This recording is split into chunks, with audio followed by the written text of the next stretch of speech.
Hello everyone, welcome to MS studies edge. आज मैं class 9 का मैथ्स का चैप्टर 2 बहुपद पॉलिनोमियल के एक्सरसाइज 2.1 का कुछ प्रश्न लेकर आए हैं। तो चलिए शुरू करते हैं। एक्सरसाइज 2.1। तो एक्सरसाइज 2.1 को प्रश्न को हल करने से पहले हम लोग समझ लेंगे बहुपद किसे कहते हैं। तो बहुपद एक चर वाले एक ऐसी बीजीय व्यंजक जिसकी घात एक पूर्ण संख्या हो उसे बहुपद कहते हैं। समझ गए? मतलब एक चर वाला एक ऐसी बीजीय व्यंजक जिसका घात मतलब पावर, समझ गए, एक पूर्ण संख्या होगा उसे बहुपद कहेंगे, पॉलिनोमियल कहेंगे। तो चलिए अब समझ गए। तो एक्सरसाइज 2.1 का पहला प्रश्न को हल करते हैं।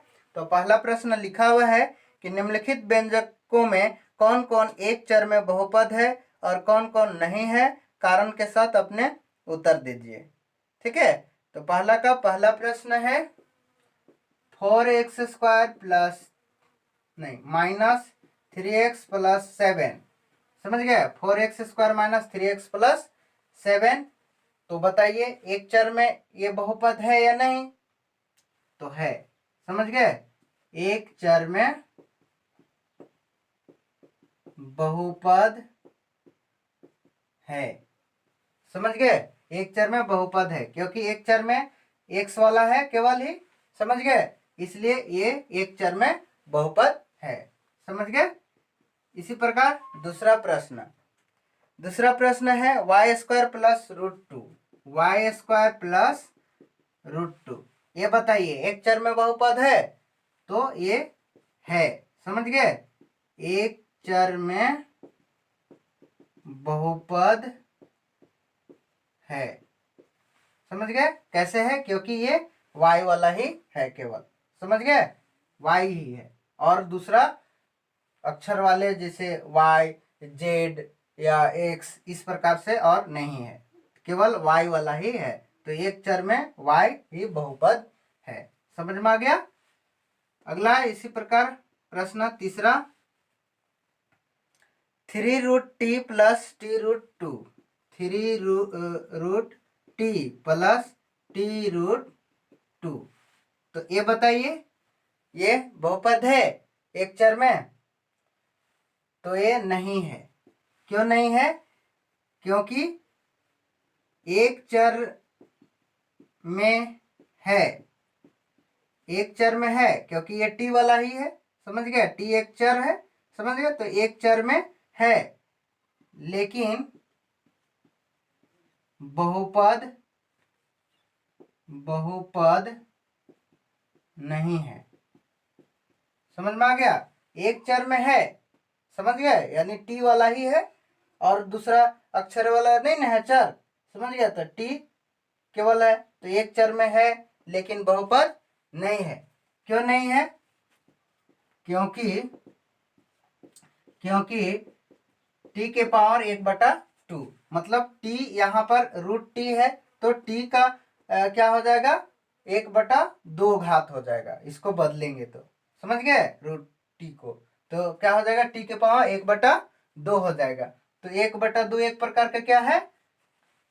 पूर्ण संख्या नहीं है। हम लोग जाने हैं कि बहुपद किसे कहते हैं? एक चर वाले एक ऐसी बीजीय व्यंजक जिसकी घात मतलब पावर, समझ गए, एक पूर्ण संख्या हो उसे बहुपद कहते हैं। लेकिन ये बहुपद नहीं है क्योंकि t के पावर 1/2 है। समझ गए? जिसे एक पूर्ण संख्या नहीं है। समझ में आ गया? इसलिए ये एक चर में बहुपद नहीं है। समझ में आ गया सब लोग को? इसी प्रकार चौथा प्रश्न है y plus 2/y। y plus 2/y। समझ गया? तो इसको हल कर लेते हैं। सबसे पहले y प्लस, अब इसको 2y, y को ऊपर ले जाते हैं तो यहाँ पर क्या हो जाएगा? y के पावर माइनस, क्योंकि बटा में जब भी रहता है तो उसको ऊपर हर में जब रहेगा तो अंश के ऊपर लगेंगे, तो ये प्लस में अगर पावर रहता है तो ऊपर जाएगा तो क्या हो जाएगा? माइनस के रूप में हो जाएगा। तो y प्लस 2y के पावर -1। अब बताइए एक चर में बहुपद है? तो ये एक चर में है लेकिन बहुपद नहीं है, बहुपद नहीं है। एक चर में है क्योंकि देखिए वाई वाला ही है, समझ गए।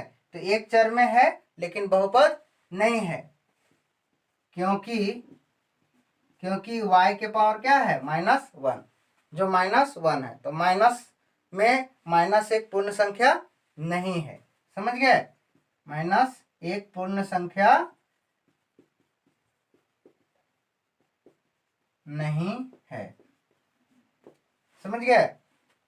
क्योंकि y के पावर माइनस जो ये घात है ये क्या है, एक पूर्ण संख्या नहीं है। अगर प्लस में होता तो ये क्या हो जाता है, एक चर में बहुपद होता, लेकिन ये पूर्ण संख्या नहीं है, इसलिए y + 2/y एक चर में बहुपद नहीं है। समझ में। इसी प्रकार अगला प्रश्न,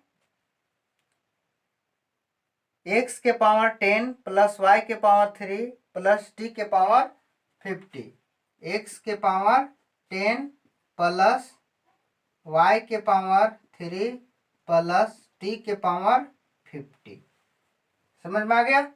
तो एक चर में ये बहुपद है, तो एक चर में बहुपद नहीं है, समझ गए। ये बहुपद है, ये बहुपद है लेकिन एक चर में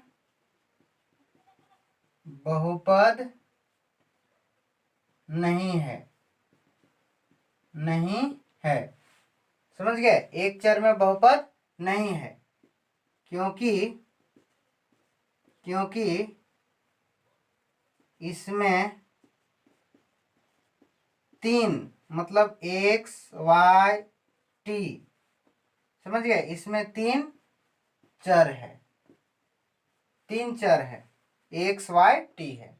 केवल x वाला ही होता तो एक चर में बहुपद होता, लेकिन यहाँ पर x y t 3 चर है, जिसके कारण ये एक चर में बहुपद नहीं है।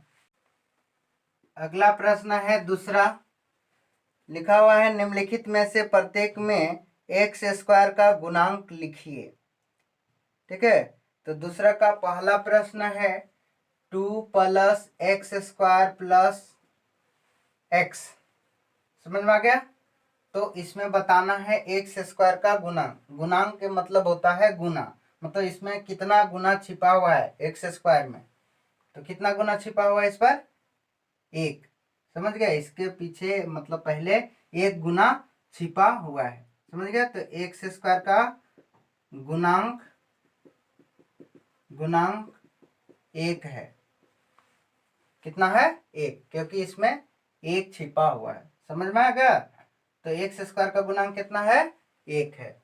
इसी प्रकार दूसरा प्रश्न लिखा हुआ है 2 - x² + x³, 2 - x² + x³। तो इसमें बताइए x² का गुणांक कितना है, तो कितना है, इसमें भी 1 है, तो माइनस लेकिन है, समझ में आ गया। तो यह -1, तो x² का गुणांक -1 है। कितना है, -1। x² का गुणांक कितना है, 1, मतलब गुणांक का मतलब गुना। इसी प्रकार तीसरा प्रश्न लिखा हुआ है π/2 x² + x, π/2 x² + x। तो इस पर बताइए कि x² का गुणांक कितना है, तो π/2 कितना है, π/2। तो x² का गुणांक π/2 है। कितना है, π/2 है। इसी प्रकार चौथा प्रश्न है √2x - 1, √2x - 1, समझ गए। तो x² यहाँ पर है ही नहीं, ठीक है। तो x² का गुणांक इसमें कितना है, x² का गुणांक 0 है। क्या है 0, क्योंकि एक्स स्क्वायर है ही नहीं यहाँ पर, समझ गए, इस बहुपद में। तो एक्स स्क्वायर का गुणांक कितना होगा 0 होगा। अगला प्रश्न है तीसरा, 35 घात के द्विपद का और 100 घात के एक पदी का एक एक उदाहरण दें। समझ गए, द्विपद का बताना है, 35 घात वाला और एक पद वाला 100 घात का। समझ गए, तो हल करते हैं। द्विपद वाला x का घात 35 प्लस 4x। समझ गए, द्विपद वाला x के पावर 35 प्लस 4x, मतलब आप कोई भी कर सकते हैं, y के पावर 35 भी। समझ गए, जिसकी घात कितना होना चाहिए, केवल 35 होना चाहिए और द्विपद होना चाहिए। समझ गए, तो x के पावर 35 प्लस 4x द्विपद हुआ। और एक पदी बहुपद, तो एक पदी बहुपद में आप यहाँ पर 100 घात वाला कह रहा है, ठीक है।